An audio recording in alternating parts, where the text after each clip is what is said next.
Buen día para todos los que me siguen. Hoy voy a grabar una entrevista con un amigo, el maestro internacional, contador y abogado Marino Alejandro Cid Aparicio. ¿Cómo estás? ¿Qué tal? Buenos días. ¿Cómo estás?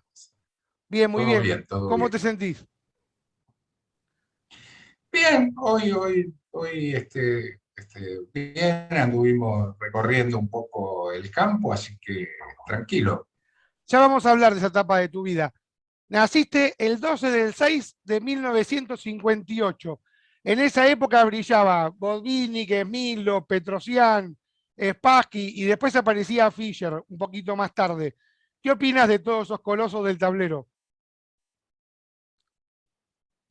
Y era una época muy linda, además no te olvides que en el 70 Fischer jugó acá en el Teatro San Martín el match con Petrosian, y de esa época lo que se recuerda es esos matches de Fischer que fueron una paliza a todos, incluso a Spassky, que no te olvides que venía de ganar por 2 puntos el campeonato soviético. Le gana a un campeón del mundo en su mejor momento. Fischer era intratable en el tablero y no hubo nada parecido después. Después aparecieron lo que se denominó las 2K, Karpov y Kasparov. En una entrevista que grabé con Sarnicki, él me decía que él hinchaba por Karpov más que por Kasparov. A vos de los dos, ¿quién más te marcó? Bueno, es comparable con el match Alekhine-Capablanca, ¿no? Cuando Karpov por su estilo de juego era más parecido a Capablanca y Kasparov por su estilo de juego era más parecido a Alekhine, del cual Fischer decía, en algún momento se equivoca, pero no sabemos cuándo, ni cuándo se equivocó, y así ganaba las partidas. Pero Kasparov también jugó contra un campeón del mundo que estaba en su mejor estado y le termina ganando todos los matches. Bueno, vos jugaste y fuiste capitán del equipo olímpico argentino en la Olimpiada de Novi Sad. Y en esa Olimpiada tuviste como una oferta o una posibilidad de poder estudiar contra Kasparov. ¿Cómo fue eso? Bueno, nosotros estábamos en el hotel también, arranqué como representante de la delegación, porque después la gente de la FADA llegó una semana y pico más tarde, así que habíamos conseguido estar en el mejor hotel con las delegaciones de Rusia, de Estados Unidos, de Yugoslavia, que era el local, Israel, y bueno, ahí surgieron varias invitaciones y bueno, la posibilidad de ir a estudiar con Dvoretzky, que era el entrenador de Kasparov a Moscú, también de ir a jugar a Israel por un tema que pasó en el match, que la verdad yo no estaba al tanto de eso. Hay equipos que no quieren jugar contra Israel, entonces había una fecha que nos tocaba con España, me llaman, me preguntan, yo era el capitán, si podíamos cambiar el fixture ese, yo le dije que sí, y por qué me consultaban. Entonces me dijeron porque hubo algún incidente en Malta, en la Olimpiada de Malta. Así que bueno, y después Israel estaba muy contento con nosotros y nos invitaron a jugar a Israel, yo nunca pude ir. Y lo mismo en Moscú. Las dos campeonas del mundo, mujeres, también nos habían invitado, o sea, después de Moscú tenía que ir al país de ellas a entrenarme con ellas, pero tuve que volver a la Argentina por un problema de salud de mamá, y bueno, ya después conocí a mi actual esposa acá, me casé y acá está. Bueno, para grabar esa entrevista consulté a mi amigo Guillermo Sope, que fueron contemporáneos en la Olimpiada, y él me contó, dice, de preguntarle a Sid qué pasó el día que éramos los dos suplentes, nos dieron un auto a la organización, nos fuimos por Yugoslavia y llegamos casi a la frontera con Hungría. ¿Cómo fue ese viaje en auto? ¿Qué recordás de eso? Bueno, todas las delegaciones tenían un auto, y el que tenía registro era yo, así que lo tenía un poco a mi cargo, igual muchos no lo usábamos porque nos llevaban en micro al lugar de juego, y un día que Sope y yo no estábamos en el equipo, nos fuimos a pasear, a conocer un poco, y llegamos hasta el límite con Hungría, compramos una botella de maraschino, que para los que no saben es un brebaje azul, que nunca probamos, pero lindo porque pudimos recorrer. También creo que con él fui a Belgrado, y ahí nos paró la policía y era todo un engorro, porque nosotros le decíamos Olimpiada, Olimpiada, teníamos la credencial, ellos nos decían alguna otra cosa que no sabemos qué es, pero bueno, al final nos dejaron seguir. Bueno, qué interesante. Bueno, Ewe era profesor de matemática, Oscar Pano es ingeniero, pero vos, aparte de ser maestro internacional de ajedrez, sos contador y abogado. ¿Cómo se te dio por estudiar tanto? Bueno, te soy sincero, yo soy hijo único, siempre hacíamos un poco lo que decían papá y mamá, y la verdad que la Facultad de Ciencias Económicas me quedaba a una cuadra de casa, así que arrancamos por ahí, pero siempre me gustó mucho más el derecho, así que pues, después de terminar la carrera de contador hice la de abogado, y es la cual ejerzo ahora, sobre todo en derecho penal, en asistencia a la víctima. Sigo siendo director de un municipio de asistencia a la víctima desde 2008, y hemos tenido varios casos así. Lo que ahora me acuerdo que también tuvimos un tole-tole con la policía en Polonia, y en esa época había que dejar los pasaportes en el hotel donde vos estabas alojado, era el Hotel Forum. En aquella época nos para la policía por la calle y me decía passport, passport. No lo teníamos, yo le trataba de explicar al polaco en inglés, que el pasaporte estaba en el hotel, Y yo le digo, en un momento le digo, Argentina. Y me mira y dice, Argentina, Maradona. Y yo estaba con él y dice, Maradona, Argentina. Y nos dejaron ir. O sea, Maradona es mágico. Qué linda anécdota. Bueno, te hago una consulta. Después vamos a hablar de tus casos famosos como abogado, pero ahora me quiero centrar en esto. En tu rol eh, como abogado, ¿aplicás algún conocimiento tuyo que tenés del ajedrez en tu desempeño en la función como abogado? ¿Hay algún paralelismo? Todo el día. Vos sabés que hay estudios en Estados Unidos ya de hace muchos años atrás, donde enseñarle ajedrez a los chicos rendían en los colegios casi un 20 o un 30% más que los que estaban con las maquinitas, con los juegos de maquinitas de aquella época. Es casi un entrenamiento de Harvard, que te cuesta $30.000, y el ajedrez te lo da gratis. Estrategia, táctica, saber cuándo sí, cuándo no, esperar las respuestas del adversario, planificar, entender también un poco de la psicología con la que vos te estás enfrentando. Es un entrenamiento que debiera estar en todos los colegios. Mirá qué lindo. Bueno, a Miguel Naidor lo conociste muy bien y hay una anécdota famosa que me contaste que quiero que compartas acá en la entrevista. Si mal no recuerdo, fue en Suiza, que No, con el viejo hubo... había una persona que Ah, la de... quería cenar con él y Naidor le dijo, no, no, no, es noche de argentinos. Y lo dejó plantado. ¿Te acordás de esa anécdota? Sí, Naidorf era representante y amigo del presidente del Credit Suisse, que es uno de los tres grandes bancos suizos, la Unión de Bancos Suizos, el Federal Bank y el Credit Suisse.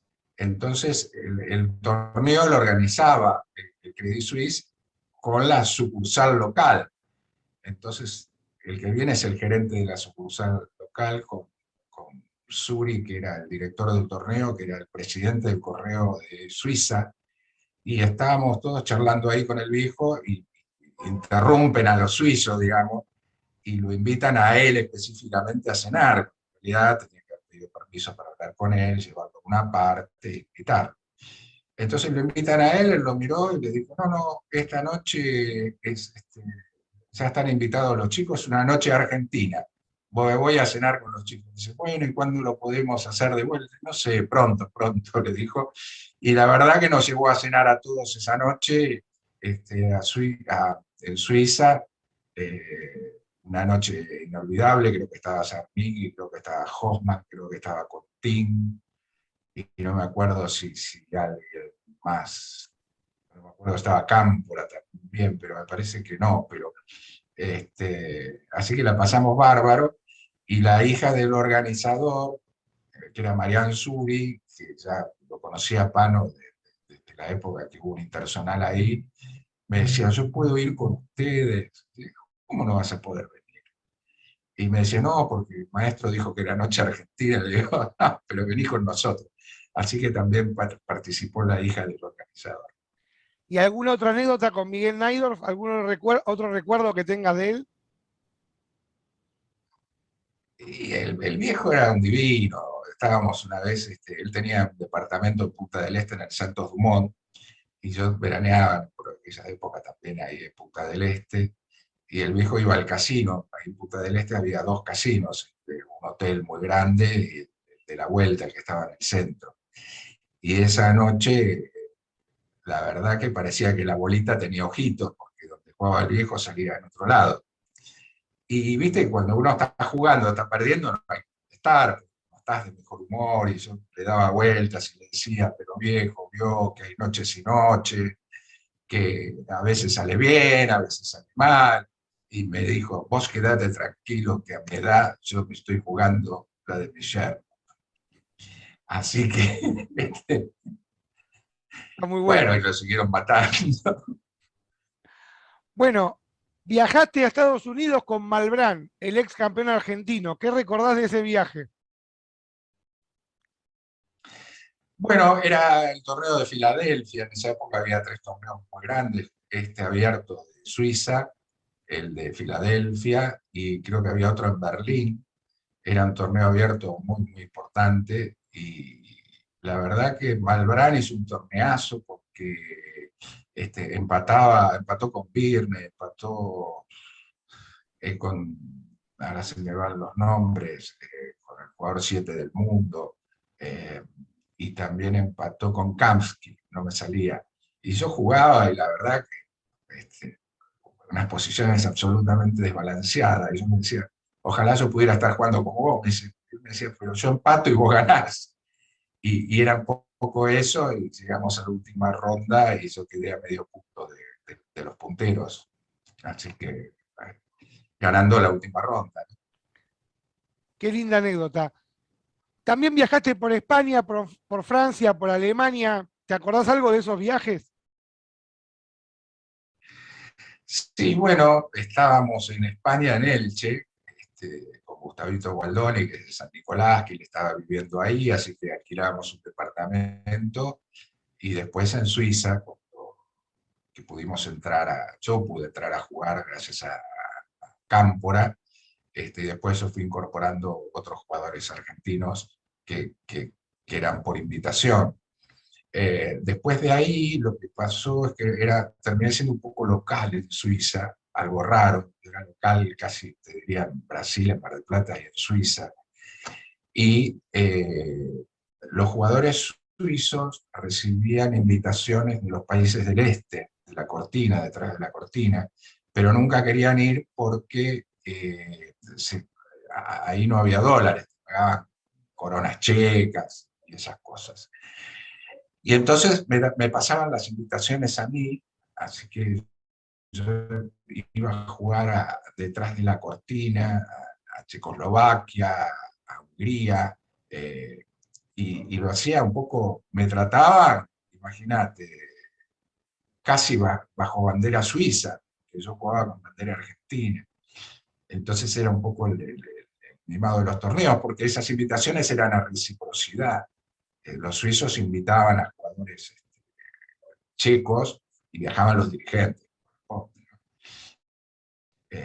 Así que bueno, eso estuvo muy, muy lindo. Y después estuve en Hungría con Barbero, que él estaba casado, la ex esposa de Zoltán Ribli.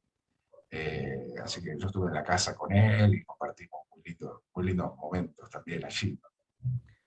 Qué lindo. En una época te apodaban el Conde de Drácula. ¿Qué te acordás de esa anécdota? No, esa era Sandrita Villegas, Ya sé, ya sé.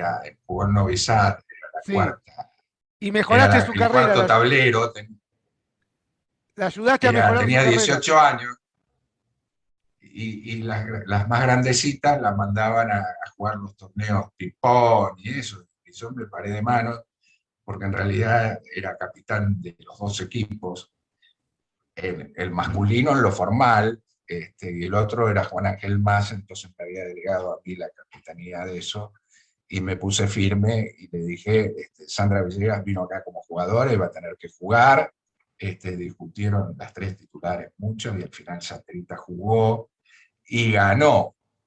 Así que le pusimos el cañón, el cañoncito, porque era la esperanza argentina, porque terminaba ganando, y ahí la pudimos integrar al equipo. También ayudó mucho que en una habitación estaba Sope, Ricardo y Gómez Bailo, que preparaban las partidas para las chicas, así que también ellos se pusieron firmes en eso. Supongo yo, porque no participaba de esas reuniones, yo estaba en una habitación con Hoffman y Barbero dormía solo.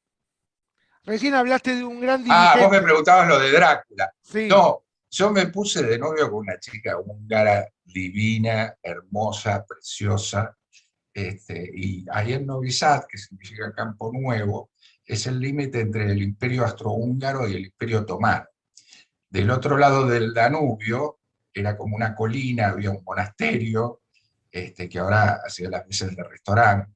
Entonces, cuando podía, cada 4 días no se jugaba, yo me iba con ella a cenar porque era un lugar encantador de arriba. Entonces, como yo le había puesto a Sandra el cañoncito, ella me decía que era Drácula. Se hacía de noche y me llevaba a la doncella al castillo. Pero bueno, son cosas de aquella época. Yo tenía 32 años y Sacrita 18 con suerte. Bueno, recién al pasar nombraste a un gran dirigente del ajedrez argentino ya fallecido, Nino Más. Contale a la gente que no lo conoció quién fue Nino Más. Bueno, Nino Más fue el alma mater de Torre Blanca, que creó una generación de grandes jugadores como Solís, Arnicki, Fiorito, y tantos otros. Así que él también estaba en la Federación Argentina de Ajedrez, con Nogués, con Pellegrini, creo Pellegrino, que era de Mendoza, en fin, una generación de dirigentes que trabajaron mucho por el ajedrez amateur y por sus clubes, ¿no? Aunque siempre con River o el Club Argentino les ganábamos, pero tenían un muy buen equipo. Bueno, estuviste en el Panamericano de 1991 en Brasil. ¿Qué recordás de eso? En Guarapuava, en Brasil, la federación también nos invitó a jugar, creo que el equipo era Panor, Riccardi, Servat, estaba yo también y no me acuerdo, alguien me va a matar porque no me acuerdo qué otro jugador había. Y jugamos en Guarapuava y bien, tranquilos, pues, es muy lindo representar a tu país, ¿no? Eh, Después también me tocaba ir a la Olimpiada de Filipinas, pero ahí la federación dispuso que Jan Aydorf había retomado como capitán el tema. Yo fui el primer capitán elegido por sus propios jugadores, eh, y cuando Naidorf retoma, quiere que vayan Sarnicki y Riccardi, porque sí, porque no estaban clasificados, y nos bajaron a Luis Bronstein y a mí, eh, que no generamos ninguna oposición, así que, pero bueno, a esa Olimpiada también estaba clasificado, sería el 94 y yo ya estaba un poco con otros proyectos, eh, en el campo, acá en Dolores, así que bueno, pasó, y después me invitaron de capitán a Moscú, que fue Schweber, y a Turquía, que no me acuerdo quién fue. Bueno, llega 1992, el campeonato argentino que gana Pano, y vos salís subcampeón. Hablé con Hernán Siludakis, un árbitro internacional argentino que vive en España, y él me contó y me dice, preguntale por qué no anotaban en castellano y anotaban en húngaro, en alemán. ¿Qué es esa rebeldía de anotar como se puede en un campeonato argentino, como se te da la gana? ¿Qué pasó en ese torneo? No, Pano escribía en alemán, Sí, y el árbitro creía que el pobre tenía que traducir todo eso, y en realidad yo no escribía en alemán, escribía en húngaro, porque afuera era mucho más fácil, y el tema del caballo y la C, el caballo iba con mayúscula y la C con minúscula, pero cuando vos estás jugando la caligrafía no suele ser la mejor, entonces el caballo era la S, el alfil la L, y entonces las partidas afuera, los que la tenían que leer, la leían mejor, y yo me acostumbré así, y cuando él me dijo, tuve dos jugadores que escribían en alemán, le digo, no, en alemán lo hacía Pano, lo hacía en húngaro, que es parecido. bueno, y saliste subcampeón argentino en ese torneo. Bueno, sí, en el torneo, pero después la federación para clasificaciones y eso nos quitó a todos las partidas con Zenón Franco, que era jugador invitado para que el torneo diera norma de gran maestro, de maestro internacional. Yo ahí hice la norma de maestro internacional, eh, ya era maestro internacional, pero ahí hice la última norma jugando, y nada, nos sacaron el punto ese, armaron como una clasificación paralela, pero bueno, fue muy lindo, porque a mí me criticaban que había una Olimpiada y nunca había jugado un campeonato argentino, la verdad que si no estaba Pano lo ganaba. Y bueno, por lo menos le tapamos la boca a unos cuantos opinadores. Bueno, en esa época estaba séptimo vos en el ranking argentino, que lo encabezaba Cámpora, Quintero, Barbero, Julio Bolbochán, Pano, Naido. sí. Y, y ahora, por ejemplo, el que está séptimo en el ranking argentino actual es Federico Pérez Ponza, que tiene 2.551, y vos tenías 2.445. ¿Qué hay? ¿Como una especie de inflación con enero? Sí, claro, porque los que entran nuevos entran con un ranking muy alto y después lo van perdiendo hasta que se estandariza. Entonces todos esos puntos que pierden los que recién entran al ranking quedan dentro del sistema y entonces hace que vos tengas hoy jugadores como Carlsen con 2.800 y algo, cuando Fischer tenía, no me acuerdo, 2000. ¿Cuánto llegó a tener Fischer? 2007, 2.785. 85, algo así. 2007-85, exacto. Sí. Y Pano también estaba muy cerca de esos rankings. Y bueno, sí, debe haber 100 puntos más, por lo menos, de inflación del Elo, ¿no? Bueno, hace unos días antes de grabar hablábamos que lamentablemente el ajedrez argentino en otra época, en los medios de comunicación, en los diarios, escribían Grau, Cámara, Naidor, Zarnicki, Ricardi, y ahora como que el ajedrez no vende como antes. ¿Qué opinas de eso, de que el ajedrez no vende como antes? Bueno, cuando se hace la Olimpiada del 78 en Argentina, a recordar los equipos argentinos venían de salir subcampeones del mundo, Pano medalla de oro en una Olimpiada, Naidor ganando casi todas las partidas. Cuando lo dejan, hay una pelea de esos jugadores con la federación y arman un equipo B, sale diarios como Clarín a defender esa posición. Ahí nacen los torneos Clarín, que jugaba el viejo, y entonces después se sube La Nación con Cámara y después lo reemplaza Ricardi con las columnas de los días sábados. Emma también creo que escribió en alguna revista. Había mucha publicidad en el ajedrez y se fue perdiendo porque los jugadores y la federación no insisten en vender el producto, que se vende solo. Yo jugué hace poquito en Castelli, un abierto que hicieron, había, bueno, 100 y pico de jugadores que vinieron de todos lados, varios lados, y los premios no eran una locura, pero muy bien organizado. Entonces, vos armás un torneo y te vienen de todos lados 200 jugadores y eso no puede ser más sponsoreado, no puede ser que no lo vendan como se corresponde. Yo gané el torneo Crédito Argentino, se jugó Crédito Argentino en su momento, o sea, los bancos, los municipios, no sé, eso se fue perdiendo por desidia, ¿no? Qué pena.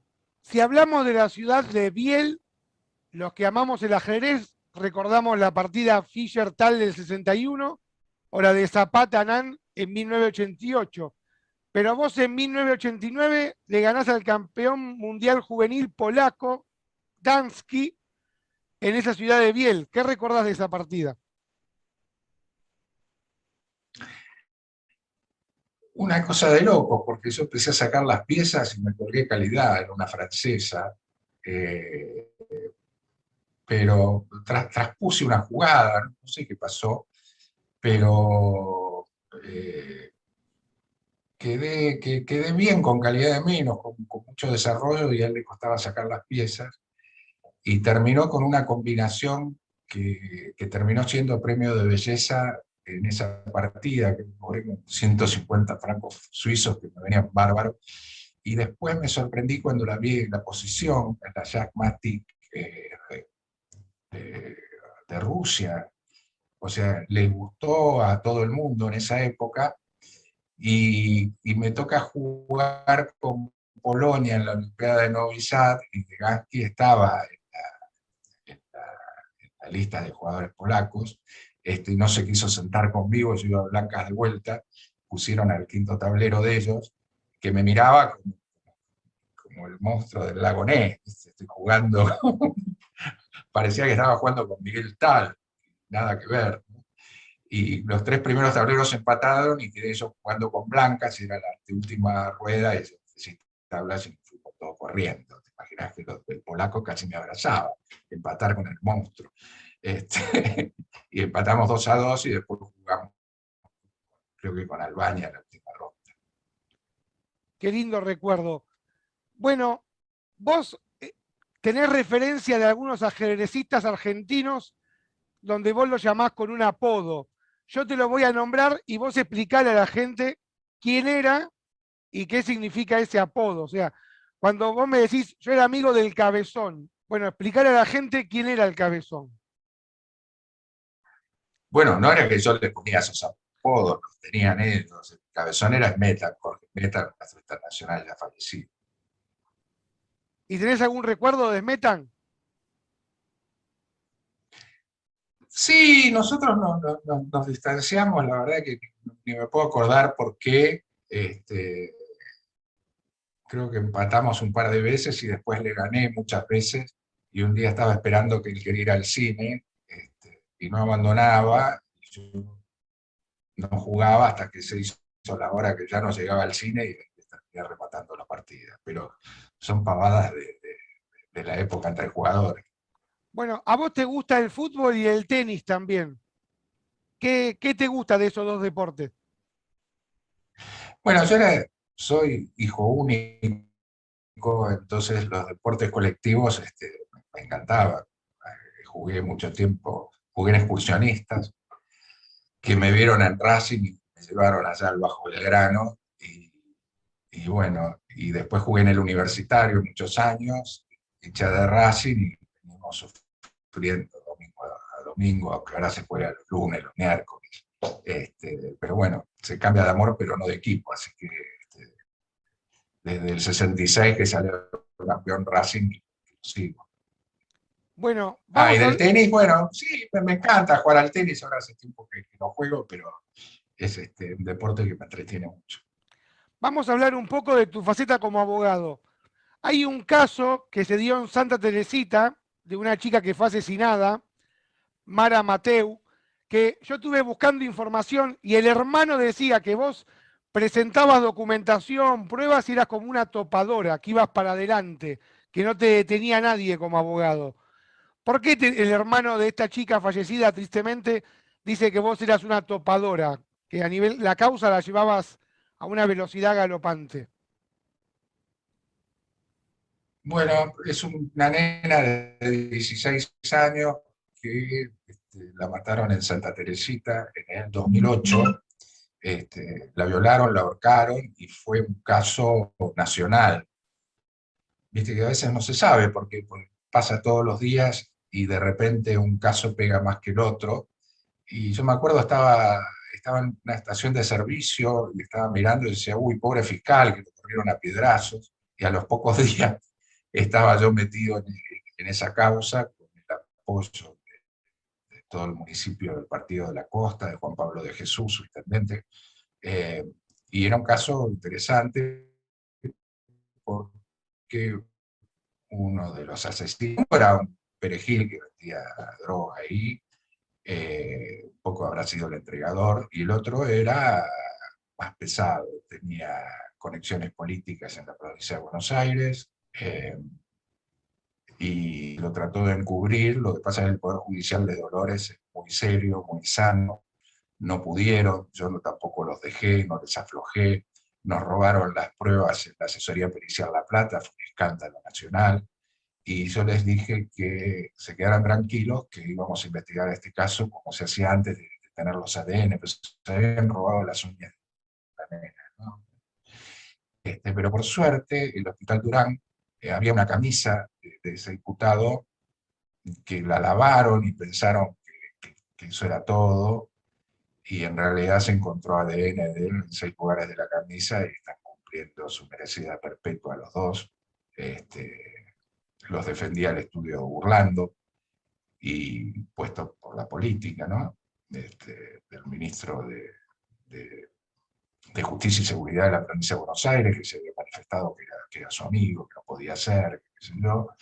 Y también yo recurrí, porque el laberinto sale por arriba, a Aníbal Fernández, que era el ministro de Nación, con la doctora Falvo, la procuradora, que fue, ahí conseguimos el Durán, nunca les levantamos la lapicera, fueron cambiando los fiscales, hubo promesas políticas que se cumplieron, excepto conmigo, porque no acepté.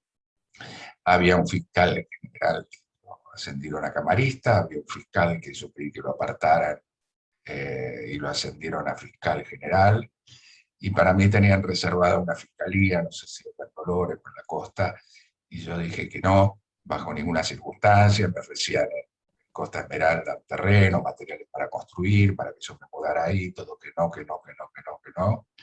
Como diría Maradona, el título no se mancha, uno trabaja por la justicia, no para que te compre cualquier político. Así que agradecido a la familia por haber confiado hasta el último momento, y el Poder Judicial terminó con estos dos delincuentes dándole perpetua, que la sigue cumpliendo.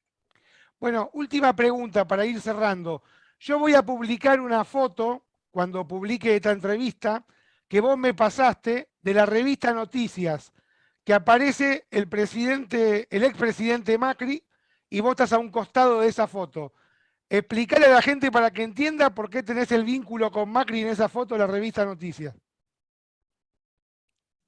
Bueno, yo en la provincia de Buenos Aires fui candidato a diputado, a concejal, a diputado, a senador, eh, siempre luchando por un cambio, no por juntos, sino por un cambio, porque no puede ser que en la Argentina tengamos un sistema macroeconómico que genere la cantidad de pobres que no puede haber en este país. Entonces siempre milité por un cambio, con inclusión, con producción, y del otro lado siempre me encuentro con el pobrismo y la ignorancia, que a algunos les servirá. Entonces yo estoy del otro lado, y por eso cuando vino acá a declarar Macri la causa del espionaje de los submarinos, cosa que ya estaba procesado porque era todo un disparate, porque en realidad se trataba de cuestiones que hacen a la seguridad presidencial. Entonces cada vez que van a un lugar, primero llega policía o servicios de inteligencia para evacuar conflictos. Así que cuando él vino acá, estamos colaboración en el estudio mío para ellos, y por eso estábamos ahí en el juzgado federal con el intendente de Dolores, Camilo Echevarri, que era veterinario muchos años, y que yo lo persuadí que se presentara como candidato a intendente, ganó en el 2007, y hasta el día de hoy está todavía en el municipio. Qué lindo. Bueno, espero volver a verte por Geva, porque, digamos, entre comillas, gracias a mí, volviste al ajedrez, volviste a jugar los torneos Blitz y pasábamos lindos torneos en Geva. Ya voy a poner la tabla de posiciones que ganaste cuando suba la entrevista. Así que, bueno, dentro de poco va a haber elecciones en Un, Geva. un, un, Decime, decime. No, digo, un milagro, porque además se alinearon los planetas, que son los jueves, estoy en Buenos Aires, estoy en realidad miércoles a la noche, jueves, viernes, después vuelvo acá a Dolores, y los jueves no hago nada. Así que vos justo organizaste un torneo en el día que yo estoy en Buenos Aires y no hago nada. Y gracias a vos además saqué la SUBE, porque yo no viajo casi en transporte público. Así que no sé si me llevaste vos algunas veces o me trajiste con la tarjeta tuya. Y, Sí. bueno, se dio que volví a jugar muy inseguro, eh, pero bueno, pude Y después sacarlo también se adelante, dio, y después agradecerle al... Sí, decime. también se dio que yo fui de operativo con mi trabajo a Dolores y de ahí te conocí en un bar. Y yo cuando me contaban, vos no habías llegado y me decían, fue jugador olímpico. Entonces yo para agrandarme te quería decir, no, yo fui alumno de Pano para no ser menos, ¿viste? Y después, bueno, nos hicimos amigos y nos tratamos hasta el día de hoy. Bueno, ahí en ese bar, acá que es Tingo, en Dolores, hay una anécdota muy linda, porque venía a jugar otro colega, un abogado, y estaba jugando con otro que estaba ahí en el bar, y él me dice, no, yo soy colega del doctor. Y yo que soy muy naif, le digo, ¿vos también sos abogado? No, yo estuve preso. Porque ese abogado también se las traía, ¿no? Estuvo condenado en 2 causas, eso me hizo Bueno, reír mucho. Yo soy colega de él, le digo, ¿vos sos abogado? Me dice, no, yo estuve preso igual que... ya nos vamos a seguir viendo, vamos a tomar varios cafés y vamos a seguir charlando. Te agradezco mucho por la nota. Un abrazo grande y gracias a vos por la entrevista que espero le quede en YouTube para el nene mío que ya tiene 10 años. Sí, la voy a subir, la voy a subir. Abrazo grande. Gracias a vos.